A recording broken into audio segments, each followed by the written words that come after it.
మొన్న నిన్ననే కదా ఆ బాబు చనిపోయింది. సాల్మను 3 రోజులైందా?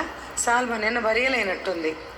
ఆ బాబు నేను వాళ్ళ తమ్ముడిని అడుగుతూ వచ్చాను, మందిరానికి వెళ్తున్నాడా అని. ఎక్కడక్క? అన్నవరము. ఎక్కడికో తిరుగుతూ తాగుతూ వాడి ఇష్టం వచ్చినట్టు తిరిగాడు. అదేమంటే సియోన్లో కొట్లాడుతున్నారుగా అన్నాడంట. నీకెందుకు? ఇప్పుడు మనం వచ్చాము, ఆరాధన చేసుకొని పోతాం కదా. ఇంకా మిగతా మ్యాటర్స్ మనకొద్దు. ఎవరైనా ఇక్కడ అడ్డం చెప్తున్నారా? మందిరానికి రావద్దు, నువ్వెందుకు వచ్చావు, నువ్వెందుకు ఎవరైనా అంటున్నారు ఇక్కడ? చూడండి, మన హృదయం చెడిందై ఎవరో ఒకరి మీద దోసేస్తాం. నేను అడిగితే ఆ బాబు చెప్తున్నాడు, వాడు అలా అనేవాడంటక్క, మందిరానికి సియోనికి వెళ్ళలేదు, ఇప్పుడు చనిపోయాడు అనుకున్నాడా? 46 years. ఆ పిల్లవాడిని సండే స్కూల్ నుంచి నేను ఎరుగుదును.